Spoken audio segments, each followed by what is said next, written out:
Hello there everybody, Sam's Trains here and welcome back to the railway and welcome back to another running session, and this one I've called Inside Model Trains. Now yeah, this was my idea and it's a little bit of a strange one, but basically I wanted to make a video showing you some different mechanisms basically. So it's going to be a running session without locomotive bodies on so that you can really see how these things work. So I'm going to be starting from the 1950s or thereabouts and working through to the present day.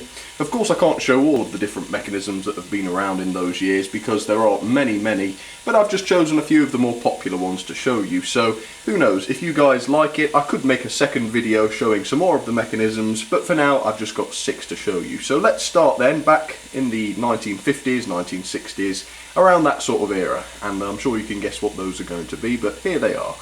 Okay, so the first design we're going to be looking at today is one that a lot of you will be very familiar with, and this of course is a Triang Princess running an XO4 motor, and obviously you can't see her too great just there where she's in the shadows, so I'm going to get her out of that siding straight away and get her where we want her to be, and then I'll give you a nice close-up of the mechanism and talk about it for a second. So yeah, let me open that point, there we go, and let's get her running then. Here we go, the Princess class without the body. Okay, and let's just get her onto the middle line then, which is where she's going to be running. So stop her there, change direction and change the point, and here she goes. Oh, a little hesitation on the express point, just shut them again, and stop her there. And there is a close-up then of that motor, and as I say, this motor is called the XO4 motor, and it was very popular for many years. Now this did exist before, well, something very similar did exist before Triang started using them, but I suppose it was Triang that made them really well known. And these motors are extremely reliable, and obviously, you know, these motors are getting on for 50-60 years old and they still run absolutely perfectly because they're so easily serviced.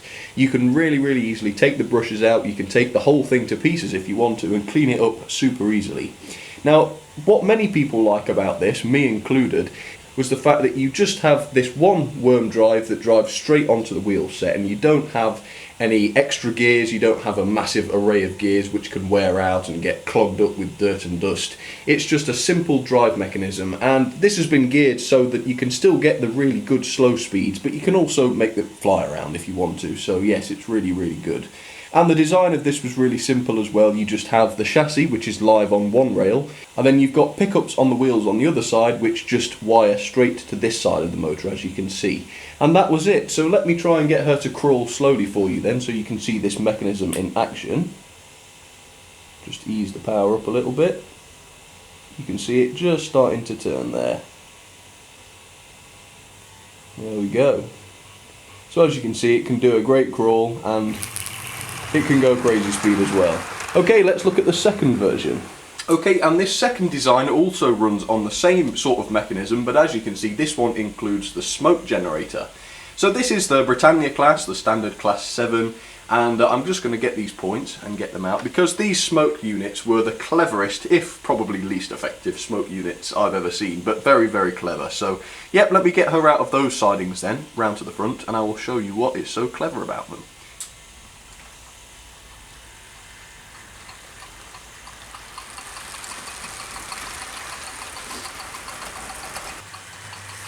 Okay, I'm going to stop her there then, hopefully you'll see her there, and here's a close-up of this mechanism then. And the first thing you'll notice is that this is basically exactly the same. You've still got this XO4 motor assembly, which is mounted in the same way, and it still drives the wheels in the same way, but you'll notice that it also drives this gear up on the top, which is part of the smoke unit. And this gear is connected to this bellows here, which goes plunging in and out of this smoke unit during running. Now as you can see, there's a little hole in the other end of this smoke unit, which is designed to let the smoke out, and inside there is a heating element which is designed to heat up smoking fluid, and then depending on the speed that you run the locomotive, this bellows plunges in and out, pushing air through the smoke unit and creating puffs of smoke as the locomotive runs. So what was so clever about that then is that it's synchronized, isn't it? So if you run really slowly, you get just one puff of smoke every now and again, and if you're running really fast, this bellows is going to be going crazy and it's going to be pumping smoke out of that smoke generator, you know, very rapidly.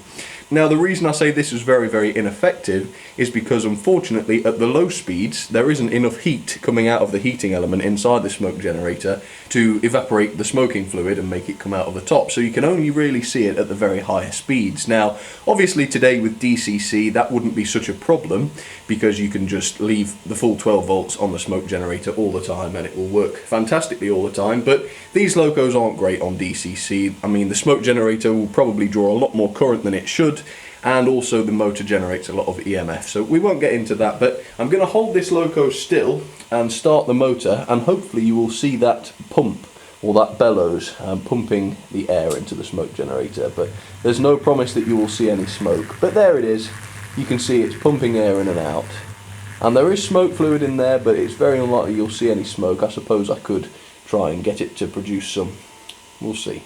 Anyway, let's get these two Triang Locos up and running then, to give you a chance to see them running without their clothes on. So here we go then, the naked princess, which you can't really see because she's not in the shot, but anyway, there she goes. And of course the standard class 7 or Britannia. Oops, forwards preferably. Okay, enjoy those for a second then. So there they go anyway, the two Triang Locos. Dated, well, these are dated probably later, more like the 70s, but the design started in about the 1950s, late 50s. And a quick shout out to Plush Gaming and Samuel Shortall, who gave me some lovely shout outs in their videos. So thank you guys very much for that. And also to IC82, Intercity82, who also gave me a really lovely shout out on his channel too. So thank you very much guys, really do appreciate that. See that smoke generator really going for it, and also that tender has the chuff chuff sound effect to it as well, so that's what you can hear. There goes the princess. Nice gentle speed. Very, very classic model, that one. I think every kid who had a train set had one of those back in the 50s and 60s. And just imagine how impressive it would have been not only to see one of these Locos run on its own, you know, through the magic of electricity, but also to hear it chuff and to see it smoke. What a magical experience that must have been. Absolutely state of the art at the time, really it was.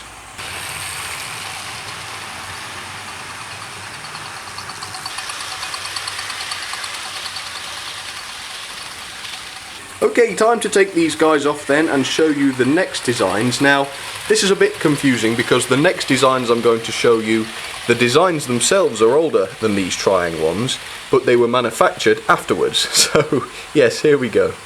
Okay, and now I'm going to be showing you a couple of Wren models then. And the reason I say it's a bit confusing, and the reason I say these were designed before the Triang ones, is because, of course, Wren bought their locomotives. They bought the mouldings and the mechanisms, I think, from Hornby Dublo, which of course came well before Triang, and in fact Triang were part of the reason for the demise of Hornby Dublo. But then Wren continued to produce those models until the 90s. So actually these models were built after the Triang ones, but they were designed long before. So I'm not going to tell you what this class is that you're looking at. I thought you could all stop and comment and see if you can guess. But at the end I will tell you. But yes, notice the tender, and also there's a clue in the coaches because she's pulling some of the Great Western chocolate and cream, or chocolate and custard coaches. So I'm going to bring this round to the front then. She's not actually in a siding, so I'm just going to bring her round to the front. And yes, I will talk about this motor and the mechanism. So here we go, the Wren something. Let's get her started. There we go.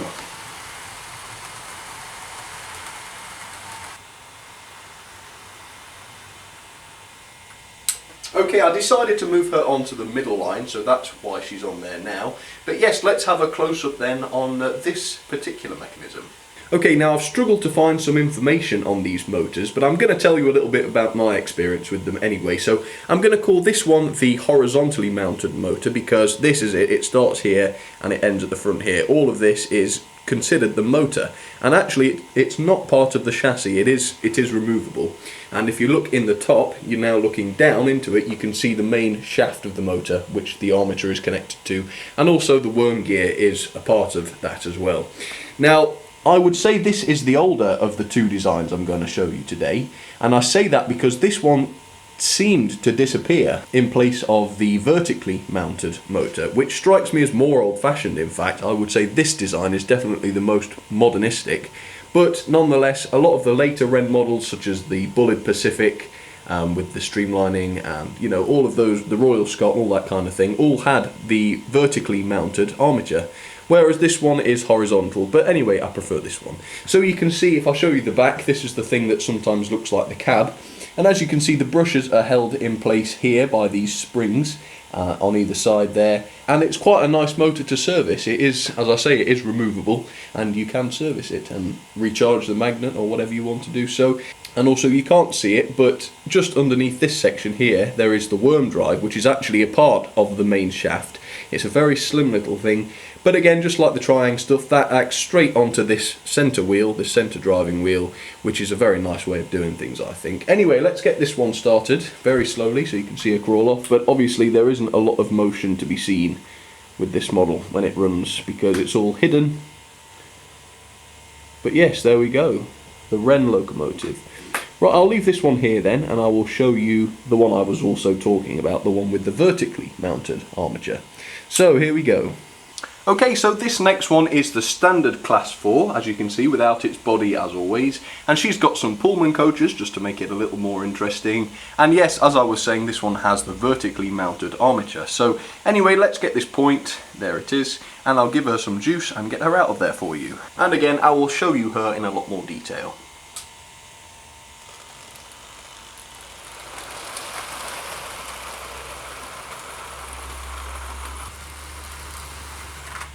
Okay, there it is then. Oh, not quite gone into the shot very well. Hang on, a bit further forwards. So let's give you a close-up of that one then. And as you can see, this motor is mounted vertically, as you can see. This is the top here, and the bottom is down underneath this front driving wheel. And just like the other motor I showed you a second ago, the worm gear, if for want of a better term, is actually attached to this armature, so it does work in the same way, but it's mounted vertically. Now, the reason I say that this one strikes me as more old-fashioned is because it is much, much less serviceable than the other one. This motor is not removable, and that isn't so much of a problem, but it's not just a case of unscrewing the motor and sticking a new one in if you need to replace it. No, what you've got to do is you've got to remove the brushes, which are held in at the front and the back, and you've got to get the spring out, you've got to get the brushes out, then you have to undo this screw here and take this whole magnet assembly off. And then you've got to unscrew the top, you've got to get this bearing out, there's a ball bearing inside this gold thing on the top. You've got to take that out, and then, and only then, you can just slip the motor out with a little bit of difficulty and replace the armature with a new one if you wanted to do that. So yes, it does strike me as more old-fashioned because the other one, it's just one screw, you can take the motor out and replace it very easily, but no, not so much with this one. But nonetheless, Wren continued to produce this kind of motor until the 1990s. I believe my Wren streamlined or air smoothed Bullet Pacific has this very same motor inside it. So yes, it strikes me as more old-fashioned, but again, it was the one used most often by Wren. I suppose that's just the way they inherited these things from Hornby Dublo, but nonetheless, yes, not a bad motor, and as you can see, it does run very nicely. So yes, let's get this one running. I'll try and do a little bit of slow speed for you. You can just see the commutator here, can you? Yeah, you can just about see it. You can see the brushes coming out there and touching it, and if I give it a little bit of juice, you might just see it turn, if you're lucky. Yeah, you can see it turning there. They're not bad motors, to be honest. I actually do prefer the first one I showed you. I think they run a lot better. But yeah, you can see that turning. Yeah, you can see that armature very clearly turning. And of course this is conducting the magnetic field, which, yes, of course you need in a motor. But let's start this one then. Let's get it going forward so you can see her run. Much better forwards actually, that one. And of course let's start that mystery locomotive as well. As I say, feel free to guess that in the comments, though I will reveal it at the very end of the video. So get that going at a good speed. Okay, and enjoy these running for a second then. Here we go. So there we go, there's the mystery Loco, and just coming past now the standard class 4. Very, very classic designs once again. Lots of people own some of these, and as always they are still working well today, which is the best part of all of this. This particular 460 running very smoothly and gently. Very good pullers, of course, because most of the chassis on these models are cast metal and very, very thick and over-engineered and heavy. But thanks to that, they're still running today. And they're famous for their pulling power, of course. I think I need to speed that 460 up a little bit. It seems to be struggling a little bit. Yeah, I think we'll speed that up.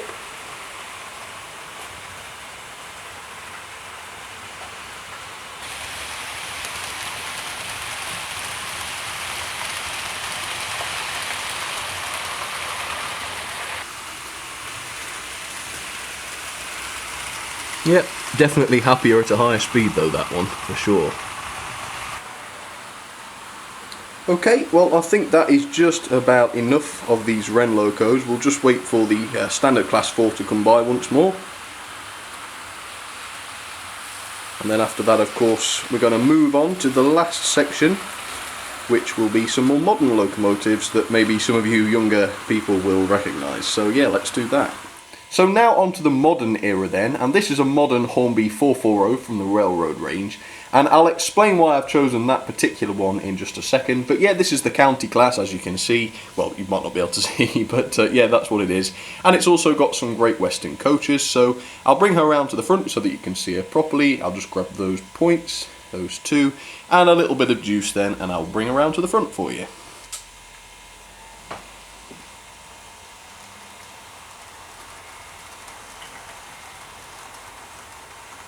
Okay, and I'll stop her there. I hope she's in shot for you just there. Anyway, let's have a close-up then. Okay, so the first thing then, why did I choose to show you this one?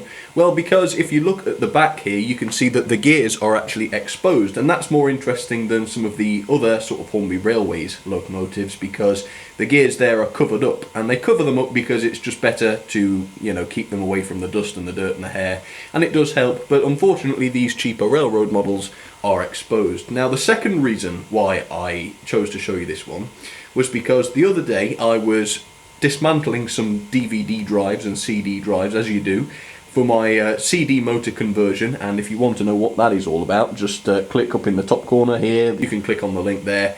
And while I was doing that, what to my wondering eye should appear was this little motor inside a CD drive.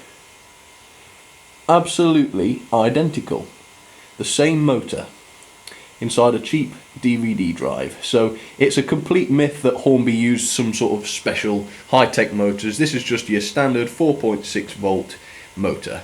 And yeah, that is all it is. All it's got on the front, of course, is this worm drive. And you might wonder what this big sort of disc is here, and that is actually a flywheel. And basically this flywheel is quite heavy, and when the motor's turning, that gives it some inertia, and that basically means when we cut the power to the motor will slow down gently rather than just grind to a halt. So yes, that is quite clever. And as I say, yes, these are very cheap Chinesey motors, but actually they do run very, very well, so I can't complain about that. So let's give this a little bit of a run then, and of course the tender plays a pivotal role in this as well, because there are pickups in the tender for the first time we've seen today. So yeah, bear that in mind, but let's get this running then and see how smoothly it can go. A bit more. Yeah, as you can see, that is turning nicely. Let's send it back, shall we?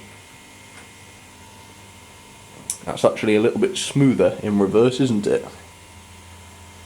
Yes, so there we go. Not a bad little motor actually, but I suppose now we know why all that gearing is needed, because if it's only a 4 volt motor, 4.5 volt or whatever it is, it's going to be running a lot faster on 12 volts, so it needs a lot more gearing to get it down to the correct speed for the wheels. Anyway, let's move on then to the last loco of the day, which is a diesel. I thought it would be wise to show a diesel at some point, so yes, here it is.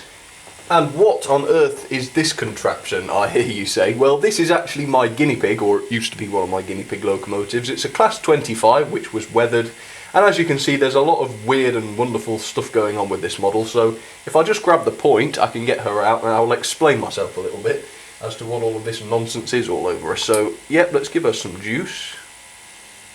Get her out of there. And I'll bring her around to the front for you.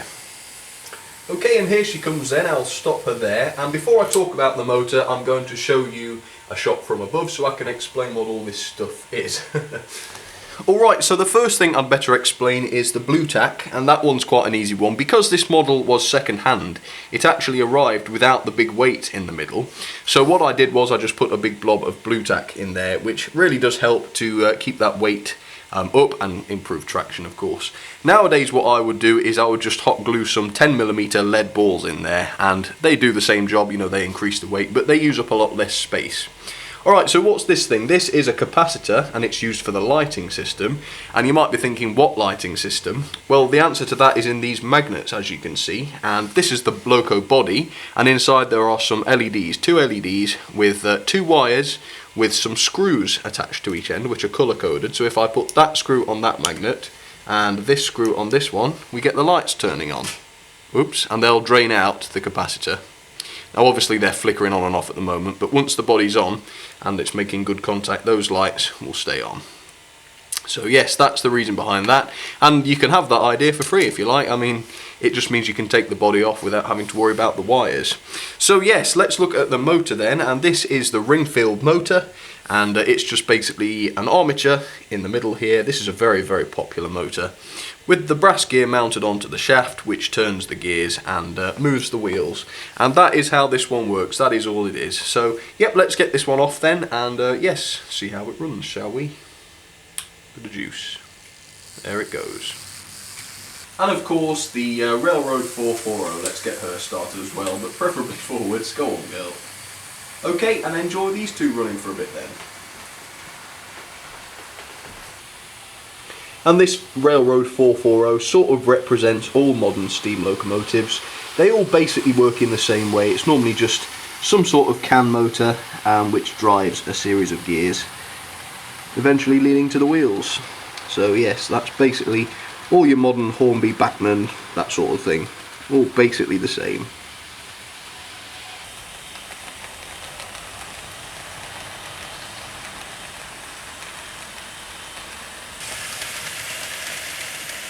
And there's the ring-filled motor.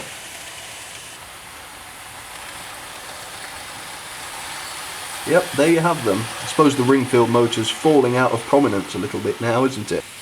But you still get a few of the railroad diesels that run on it, but at one point, all of the steamers and all of the diesels in the 80s and 90s, well, most of them, ran on the ring-filled motor. But now, this sort of Loco drive has become the norm, and I'm much happier about that. I love those Loco drive engines.